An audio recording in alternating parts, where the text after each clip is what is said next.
O conceito principal dessa aula é o seguinte: criança é diferente de adulto. Não vem com essa história para mim de atender criança é fácil, é como se fosse um adulto pequeno. Meu amigo, adulto pequeno para mim é anão. Criança é completamente diferente. Um adulto com dor no peito pode estar infartando. Uma criança com dor no peito é uma pneumonia, uma osteocondrite. Um adulto, um idoso com dor abdominal pode ser um abdômen agudo isquêmico. Uma criança com dor abdominal, provavelmente uma gastroenterite, uma infecção de urina ou uma apendicite. Então, não confundam as duas coisas. Criança é criança, adulto é adulto, as condutas são diferentes, os diagnósticos são diferentes. Vamos então utilizar uma abordagem sistemática para atender essas crianças. Vamos imaginar que você está de plantão, num lugar que não tem pediatra, ou você é o pediatra, você é o residente, está fazendo sua residência de pediatria, chega uma criança na sala de emergência e te chamam. A impressão inicial que você precisa ter dessa criança vai vir com base na consciência dela, na respiração dessa criança e na cor. E isso tem que ser feito em poucos segundos e logo na admissão do paciente. Qual é o objetivo? Identificar uma condição fatal. O que o Paus prega para que a gente avalie com relação à consciência? Eu preciso ver se essa criança está irritada, se é uma criança que está alerta, ou se, por exemplo, é uma criança que não responde, uma criança que está desacordada. Com relação à respiração, eu vou olhar se essa criança tem sinais de esforço respiratório, por exemplo, uma tiragem subcostal, uma tiragem subdiafragmática, ou então se essa criança está gaspeando, que é já um sinal de fadiga respiratória, um sinal tardio, já que essa criança vai fadigar, essa criança vai parar por hipóxia. Eu preciso avaliar o murmúrio pulmonar dessa criança, se é bilateral, se tem algum ruído adventício. Eu preciso ver se ela está respirando ou então se ela está fazendo apneias, por exemplo, pausas respiratórias acompanhadas ou não de bradicardia e cianose. E na cor eu vou avaliar se essa criança está cianótica, com sinal de hipoxemia, por exemplo, se essa criança tem uma palidez cutânea importante, aquela pele super branca, mostrando que tem um baixo débito, tem um baixo fluxo cutâneo, ou se essa pele está marmoreada, acinzentada, um sinal de toxemia, pode ser uma infecção grave, pode ser uma sepse que essa criança está apresentando. Então, a partir da impressão inicial, eu vou definir qual vai ser a próxima etapa do meu atendimento. Se essa criança não responde, não respira, eu checo o pulso. Não tem pulso, inicio manobra de reanimação cardiopulmonar. Tem pulso, ventilação com pressão positiva de resgate para tentar melhorar a condição cardiorrespiratória dessa criança. Lembrando que na criança que eu vou iniciar a reanimação cardiopulmonar, se for uma criança menor de 1 ano, eu vou usar a técnica dos 2 dedos ou a técnica dos 2 polegares. Eu traço uma linha imaginária entre os mamilos e bem em cima do externo vai ser o local onde eu inicio as compressões. A adrenalina é um pouquinho diferente do adulto. Na pediatria a gente vai usar ela diluída, tanto para criança menor de 1 ano quanto para criança maior de 1 ano. Como é que a gente vai fazer? Você pega 1 ml de adrenalina, dilui com 9 ml de soro fisiológico ou de água destilada, não tem problema. E você vai administrar 0,1 ml dessa solução vezes o peso da criança. Essa é a dose que eu vou fazer a cada 3 a 5 minutos. Por exemplo, tem um paciente de 8 quilos. 0,1 ml vezes 8 vai dar 0,8 ml. Essa dose eu vou fazer um ciclo de RCP e no outro não. Cada ciclo dura 2 minutos, então acaba ficando essa média aí, uma dose a cada 3 a 5 minutos. Por isso que a gente usa essa regrinha prática de administra adrenalina num ciclo, no outro não. Aí no seguinte administra de novo, no outro não. Agora, se o meu paciente tem pulso e eu vou iniciar ventilação com pressão positiva de resgate, eu vou fazer isso com ambu, máscara, ambu com reservatório ligado no oxigênio, e eu vou fazer uma ventilação a cada 2 a 3 segundos. o que vai dar mais ou menos 20 a 30 incursões respiratórias por minuto. E isso eu vou fazendo e observo a resposta do meu paciente. Se a qualquer momento eu observar que ele não tem pulso, eu inicio manobra de reanimação cardiopulmonar. Então, fizemos a impressão inicial para definir qual a próxima etapa do atendimento. Vamos supor, então, que não teve problema fatal. O que a gente viu até agora era aquela criança que tinha um problema fatal. Então, não responde, não respira. A outra face, a outra perna do fluxograma é aquela criança que não tem um problema fatal. Então, essa criança eu vou partir para uma avaliação primária. Eu não tenho tanta urgência assim em começar a RCP ou começar a ventilação com pressão positiva. Então, eu posso fazer um exame físico direcionado. E isso eu vou fazer através do ABCDE. Então, na letra A, o que eu vou avaliar? Eu vou avaliar a permeabilidade da via aérea. O ABCDE, ele tem essa ordem porque é o que mata primeiro. Então, se a criança não tem a via aérea pérvia, ela vai morrer rápido. Então, letra A, avaliar a permeabilidade da via aérea da criança. Eu posso pegar uma criança, por exemplo, que está com um esforço inspiratório terrível. Eu sei que isso fala a favor de ser uma obstrução alta. Eu posso pegar uma criança, por exemplo, que está com estridor ou que está com ronco. Ou até aquela criança que não tem nenhum som. Aquela criança está sufocada. Aquela criança tem uma obstrução total de via aérea superior. Por exemplo, pode ser uma criança que está engasgada com um corpo estranho, ou uma criança que fez um estridor terrível, uma anafilaxia, um edema de via aérea superior. Se for esse o caso, eu vou iniciar inalação com adrenalina para essa criança para diminuir o edema. Agora, se for uma suspeita de obstrução por corpo estranho, eu inicio manobra de desengasgo. Como é que é? Na criança menor de 1 ano, eu dou 5 tapinhas nas costas da criança, com ela levemente inclinada para frente, viro ela e faço mais 5 compressões no tórax, no mesmo local onde eu faria massagem cardíaca. E eu vou fazendo isso e observando se essa criança vai expelir o corpo estranho para que eu consiga tirar ele da boca da criança e desobstruir essa via aérea. Na letra B, eu vou avaliar o drive respiratório do meu paciente.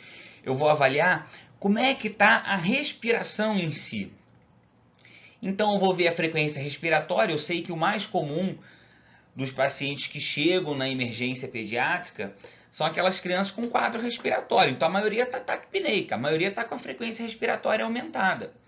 Mas eu posso ter uma criança com a frequência respiratória diminuída, o que é muito mais grave, é um sinal de falência respiratória iminente. Essa criança está bradipneica, isso é um sinal grave quando você estiver avaliando o seu paciente. O uso de musculatura acessória, isso fala extremamente a favor de que eu tenho um quadro pulmonar, um quadro do parênquima pulmonar. Esse paciente tem retração subdiafragmática, tiragem intercostal, retração de fúrcula, batimento de asa nasal. Isso é muito evidente em criança que tem problema pulmonar. Com relação ao escuta, eu vou tentar já começar a diferenciar que tipo de patologia que eu tenho. É um componente obstrutivo? É uma criança que está sibilando? É um asmático que está fazendo uma exacerbação, uma crise? Ou eu tenho uma crepitação? Essa crepitação é localizada? É um paciente com pneumonia? Ou é uma criança que está gemendo, principalmente nos bebezinhos? Cara, bebezinho está gemendo, é sinal já de falência respiratória, sinal de fadiga. O que é o gemido? O gemido é um fechamento precoce da epiglote para tentar manter uma PEP, para tentar manter ainda um pouquinho de pressão expiratória final nesse pulmão. Vou procurar se tem estridor, geralmente é sinal de obstrução de via aérea superior, e preciso ver a simetria.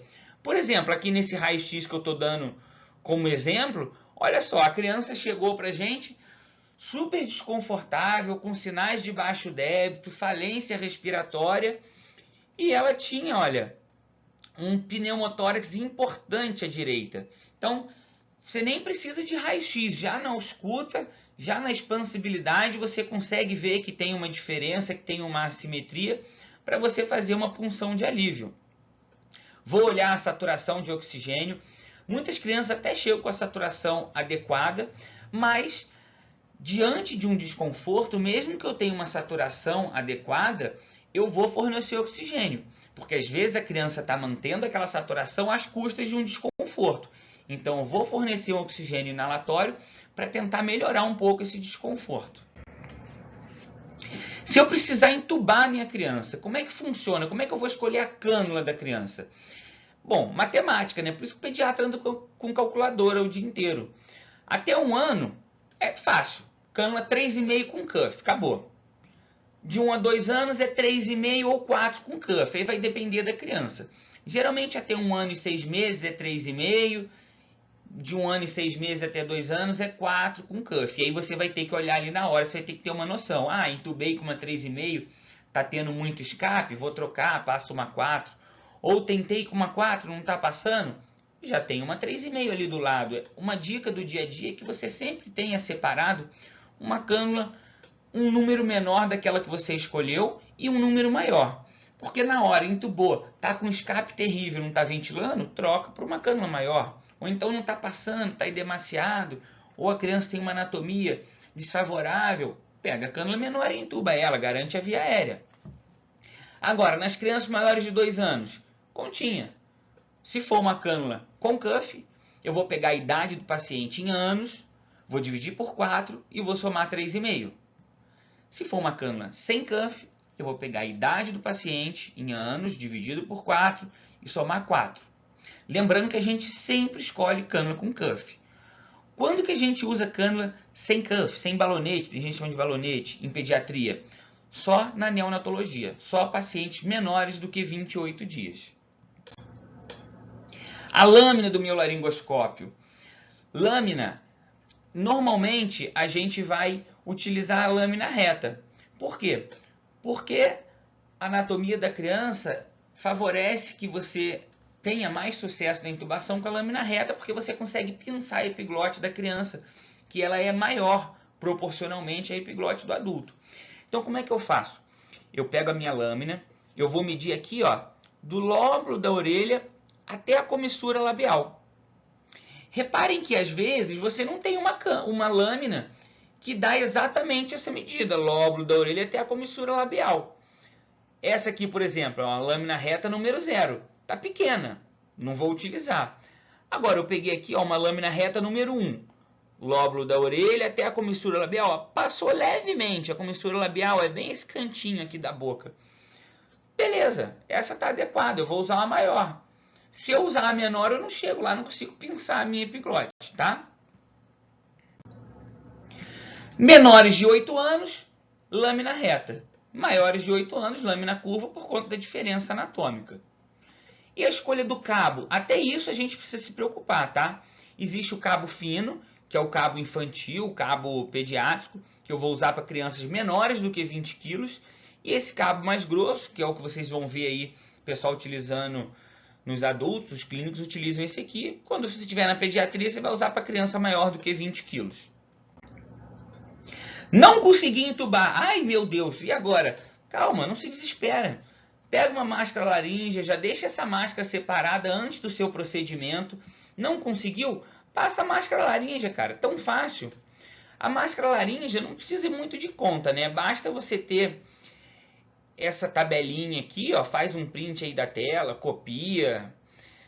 E é muito fácil. Ela vem escrito aqui na própria máscara laríngea. Observa aqui, ó, essa aqui é uma máscara laríngea número 3, tá? Olha, ela é para um paciente de 30 a 50 quilos. Então, ó, número 3, paciente de 30 a 50 quilos. Ah, não, meu paciente pesa 12 quilos. Então, vou procurar aqui na tabela, ó, entre 10 e 20 quilos, vou usar uma número 2, tá? Essa aqui, por exemplo, da foto, olha só que bonitinha. Essa aqui é uma número 1. É para paciente menor do que 5 quilos. Isso aí provavelmente você vai usar só se for um paciente de faixa etária neonatal ou um paciente aí até uns 2 meses, no máximo, né? Passou disso, provavelmente ele já vai ter mais do que 5 quilos. A não ser que tenha nascido prematuro, está recuperando peso, enfim. Precisou usar, ver o peso da criança e ler aqui na máscara laríngea, pega lá se você tiver e vai olhando aqui qual é a faixa etária que se encaixa, a faixa de peso que se encaixa o seu paciente, tá bom? Letra C, circulação, a parte hemodinâmica do meu paciente. preciso ver a frequência e o ritmo cardíaco. Então, por exemplo, eu posso ter um paciente que está com terceira bulha, eu posso ter um paciente que está com ritmo de galope. E aí? Eu escutei, ele estava estertorando bilateral. Pô, será que esse cara não está fazendo uma insuficiência cardíaca? Será que esse cara não está com sobrecarga volêmica? Será que essa criança não está fazendo, por exemplo, uma miocardite viral? Que é super comum, é uma das principais causas de insuficiência cardíaca em emergência. A frequência cardíaca dessa criança está acima de 220 nos bebês ou está acima de 180 nas crianças um pouco maiores? Espera aí, deixa eu olhar o meu monitor, deixa eu ver se tem onda P, deixa eu rodar um eletro. Será que essa criança não está fazendo uma taquicardia supraventricular, que das taquicardias também é a mais comum em emergência pediátrica? Palpação de pulsos, pulso radial, pulso pedioso e tibial posterior. É onde a gente vê os pulsos periféricos. Eu avaliando o pulso, eu já consigo ter uma noção de hemodinâmica. Se essa criança tem um pulso cheio, beleza, isso já me deixa um pouco mais tranquilo.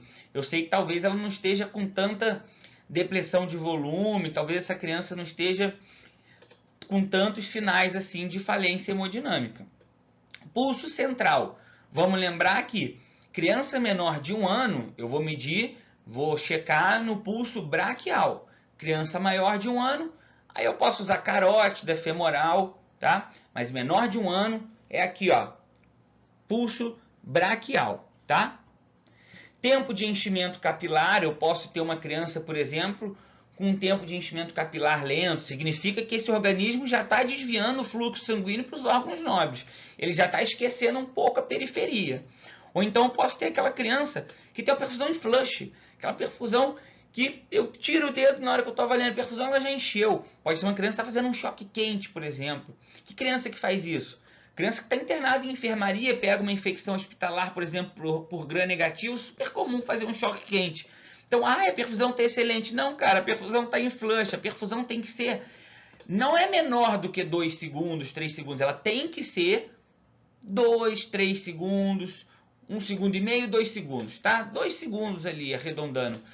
Se ela for menor do que 2, ela pode ser em flush. Então, ficar atento com isso. Talvez muita gente escrevendo na evolução, por exemplo, tempo de enchimento capilar, TEC, menor do que 2 segundos. Tá, menor do que 2 segundos pode ser em flush. Então, fica atento com isso na hora do exame físico. Cor dessa criança. Tá cianótica? Tá pálida? Tá fazendo sinal de baixo débito? Tá marmoreada? É uma criança que tem, por exemplo, uma toxemia, uma criança que está fazendo um quadro séptico, está com aquela pele cinza, tá com aquela aparência toxêmica. E pressão arterial. Super importante a gente medir pressão arterial nas crianças, lembrando que, em pediatria, hipotensão é um sinal super tardio de falência hemodinâmica. Primeiro parâmetro que o paciente pediátrico altera é a frequência cardíaca. Então, para tentar manter o débito cardíaco, o mecanismo da criança é aumentar a frequência cardíaca. Se essa criança tiver hipotensa, meu amigo, já começa logo com droga vasoativa, tá? Expande, garante que ela tem um volume intravascular adequado e começa com droga vasoativa porque ela está grave. E aí eu quero destacar para vocês que tem que medir a pressão da criança com manguito adequado. Não adianta você querer, por exemplo, pegar um manguito desse aqui, ó, pequenininho, que é para um prematuro extremo, e querer medir um braço de um recém-nascido. Apertar ali, lógico, estou dando um exemplo grosseiro, né? Ou pegar, por exemplo, um manguito desse aqui, que seria para um lactente, ou para uma criança, né? Até um recém-nascido, se tiver aí já os seus 5, 6 quilos. Não adianta eu querer medir também numa criança desnutrida, numa criança que tem um bracinho muito fino, porque vai dar alteração na leitura, você vai se enganar.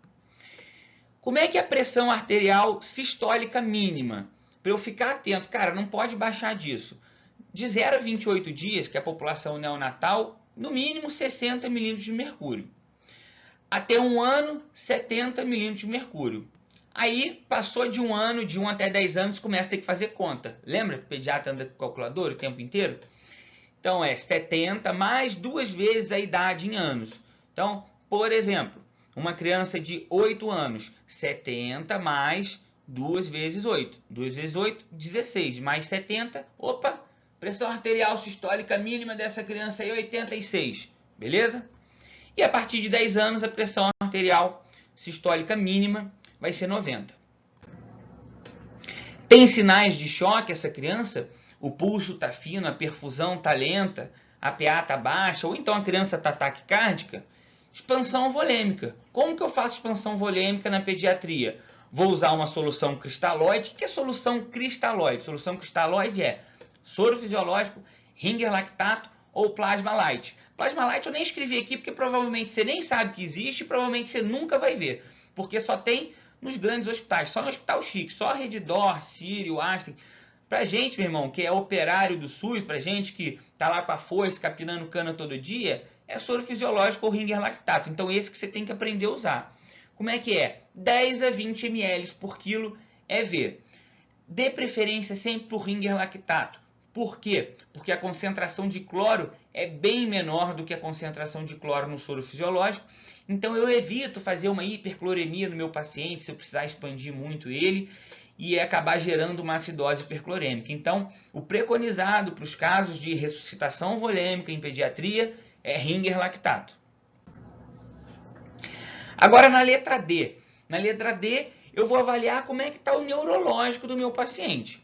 Então, nível de consciência eu posso avaliar, por exemplo, pela escala de coma de Glasgow, que é essa aqui que eu estou colocando para vocês. Ó, dá um print aí, salva, se precisar usar no plantão, tá? Então, eu tenho a escala convencional, que vocês já estão acostumados a utilizar para o adulto. E eu tenho aquela escala de Glasgow modificada, que é uma escala que a gente utiliza para lactentes menores de 2 anos. Por exemplo, resposta verbal. Eu vou dizer que uma criança menor de 2 anos tem uma conversação confusa? Ele sempre tem uma conversação confusa. Ele não sabe falar ainda direito. Então eu vou avaliar. Ah, tem um choro irritado? Ou então palavras inapropriadas. Como é que eu vou ver no paciente menor de 2 anos? Choro, a dor. Sons incompreensíveis no adulto. Tá falando ali enrolado. Na criança é aquela criança que está gemendo ao estímulo doloroso. Essas são as principais mudanças aqui, né, com relação à resposta verbal. E na resposta motora também tem algumas mudanças, né? Por exemplo, a criança menor de 2 anos ela não obedece comando nem se ela estiver super bem, quanto mais quando ela tiver com alteração do nível de consciência. Então eu vou olhar a movimentação espontânea dessa criança, a movimentação espontânea normal, ou é uma criança que eu coloco a mão e ela faz uma retirada ao toque. É uma criança que retira o membro, a dor. Então, lembre-se que para menores de 2 anos eu vou precisar ver pela escala de coma de Glasgow modificada. E avaliei o Glasgow. Está menor ou igual a 8? Não tem conversa, meu amigo. Intuba essa criança, protege via aérea e continua os cuidados intensivos dela na emergência. Mas, se estiver menor ou igual a 8, vai ter que intubar. Convulsão. Cara, é super comum chegar a criança desacordada no pronto-socorro, convulsionando. Olha aqui esse exemplo. Essa criança tem um estrabismo bilateral. Essa criança chegou desacordada na emergência. Tava todo mundo lá com cara de goiaba em volta dela, sem saber o que fazer. Aí eu escutava, media a saturação e nada. Chamaram a gente da UTI para avaliar essa criança. A primeira coisa que eu fiz foi levantar aqui o olho dela, olhar. Pô, a criança está convulsionando, cara. Não necessariamente a criança vai convulsionar tônico-clônico ou uma convulsão focal. Às vezes é só um desvio do olhar, um estrabismo, um reflexo da pupila que está anisocórico, um reflexo que está um pouco mais lento de um lado, não está muito simétrico. Então eu preciso olhar isso. Numa criança desacordada pode ser sinal de convulsão. Olha aqui um exemplo de um pacientinho que chegou também desacordado, todo mundo em volta dele sem saber o que fazer. A gente foi examinar, presta atenção aqui no olhinho dele. Olha só como é que ele tem um estrabismo, um nistagmo dos dois lados, e ele tem esse estrabismo fixo, né, esse desvio do olhar para a esquerda, e um nistagmo. Ó, vou botar de novo aqui o vídeo. Olha só o nistagmo. O nistagmo é esse olhinho dele tremendo, tá? Fica dando essa tremida. Ó, viu isso? É nistagmo. E tem esse desvio do olhar fixo para a esquerda. Cara, essa criança está convulsionando. começa a fazer medicação para ele. Qual que é a medicação? Diazepam ou midazolam, é um benzodiazepínico. A droga de escolha, chegou uma criança para você convulsionando, é benzodiazepínico. O que eu tenho no pronto-socorro, na maioria dos lugares, é diazepam ou midazolam. Qual que eu vou escolher? Depende. Esse paciente tem acesso venoso? Ah, ele veio da rua, ele chegou agora aqui convulsionando, não tem acesso venoso. Então, é uma coisa. Agora, não, o paciente está na enfermaria, me chamaram no pronto-socorro para ver uma intercorrência, ou então eu estou atendendo essa criança no pronto-socorro, era uma febre, já fiz uma hidratação, já fiz uma analgesia, já colhi um exame e ele tem acesso venoso. Aí é diferente. Então, acesso venoso? Sim, diazepam. É V. Não tem acesso venoso? Midazolam. IM ou intranasal. Antigamente tinha uma história aí de ficar fazendo diazepam via retal. Não é fazer isso não, cara. Isso aí você nem sabe se tem absorção direito, tá? Não tem veia? Faz midazolam intramuscular, vasto lateral da coxa ou midazolam intranasal. Continua convulsionando, aí você tem aí de 3 a 5 minutos para tentar uma veia até fazer a próxima dose do benzodiazepínico. E na letra E, eu vou avaliar a exposição da minha criança. Eu vou avaliar como é que está o corpo de maneira geral dessa criança. Então eu vou procurar, por exemplo, se essa criança está tendo uma hemorragia, pode ser um politrauma, por exemplo. Vou avaliar queimadura. É uma criança queimada? Qual é a extensão dessa queimadura? É um grande queimado? Eu já preciso iniciar a reposição volêmica pela fórmula de Parkland? Ou é uma criança que tem hematomas? Pode ser maus tratos? Tem hematomas em vários estágios de evolução, ou uma criança, por exemplo, que tem petequias, tem sufusão hemorrágica, como, por exemplo, essa foto aqui. Ó. Isso aqui é petequia, tá? Como é que eu sei que é petequia? Isso aqui já é uma sufusão. Ó. Isso aqui é comprometimento vascular. Petequia é uma vasculite. Então, eu coloco uma lâmina ali em cima, eu coloco um copo, alguma coisa, algum vidro, ela não some. Por quê? Porque não é cutâneo, é vascular e está aparecendo ali na pele.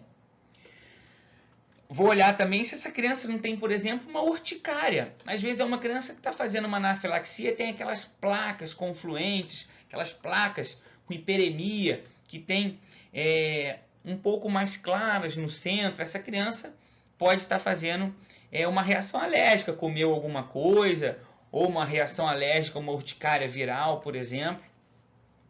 Olha só esse exemplo aqui, a criança chegou no pronto-socorro, toxemiada, a criança não estava mal, não estava bem, a criança estava mal. E aí expande, colhe exame, aquela coisa toda, o pessoal lá no pronto-socorro meio que comeu bola.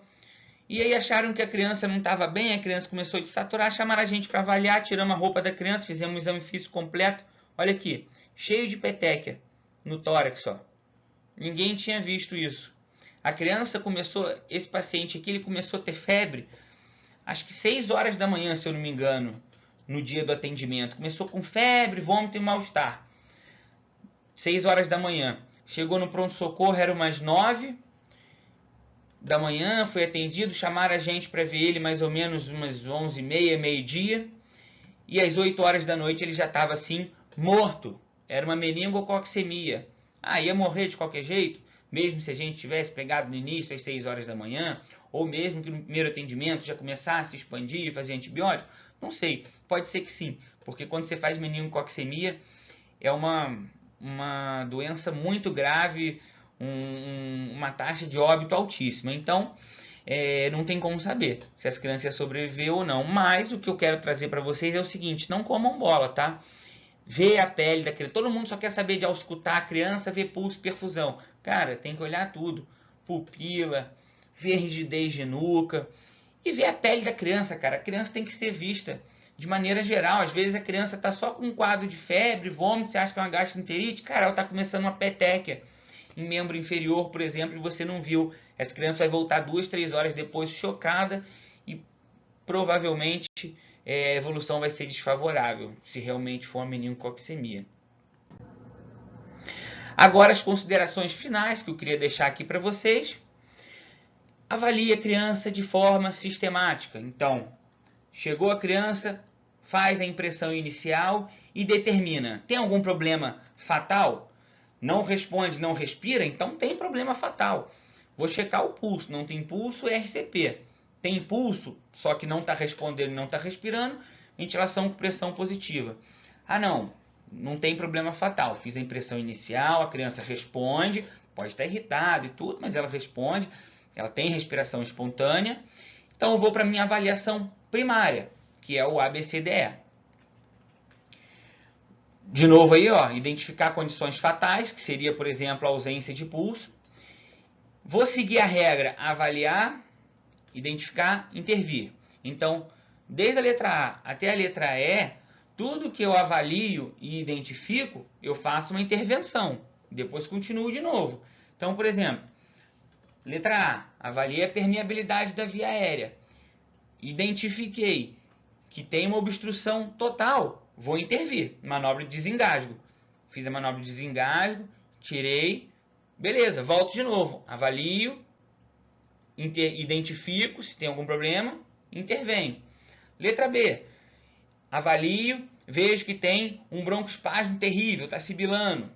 Então, identifiquei um problema, vou intervir. Inalação com beta 2, vou fazer ali um salbutamol para a criança, faço um resgate, e aí depois avalio de novo, identifico se tem mais um problema e faço a intervenção. É assim, é uma roda, tá? Avalia, identifica e intervém. E lembre-se, não perca tempo. Algumas coisas você tem que saber de cabeça. Algumas doses, algumas condutas tem que saber de cabeça. Então não pode chegar uma criança para você, por exemplo, convulsionando, e você não sabe a dose do diazepam, não sabe a dose do midazolam. Ah, e vou olhar aqui no meu resumo, no meu bloco de notas. Cara, você está perdendo tempo. Ah, chegou uma criança em PCR, qual que é a dose da adrenalina? Como é que dilui? Qual que é a dose? Cara, não pode perder tempo nesse tipo de coisa. Tem coisas que você tem que saber de cabeça. Então você que é residente de pediatria, você que já é pediatra, trabalha no pronto-socorro, trabalha na emergência, pegue esses principais tópicos, essas principais condições fatais e decora a conduta, decora as doses, para que você tenha mais segurança e proporcione um atendimento melhor para o seu paciente. E o recado final, preste bem atenção. Não pratique imperícia e imprudência. Não coloque em risco a vida de uma criança. Lugar de clínico não é no pronto-socorro infantil. Então, se você não é pediatra, se você não é residente de pediatria, não atenda o filho de alguém, não coloque a saúde do filho de alguém em risco. Vem fazer residência de pediatria com a gente se você quer atender criança. Ó, isso aqui, ó, não vale, tá? Seja honesto. Não faça aquilo que você não foi treinado. Assim você vai poder chegar em casa, colocar a cabeça no travesseiro e descansar em paz depois do seu plantão. Obrigado, pessoal. Espero que vocês tenham gostado dessa aula. Estou à disposição. Esses são os canais de contato comigo, tanto aí pelo Instagram quanto por e-mail. Fiquem à vontade para tirar dúvida, para mandar conteúdo, curiosidades, enfim. Estou super aberto, adoro esse contato com aluno, com residente, com outros colegas da pediatria. Então, quem quiser, só mandar aí um salve. Um abraço.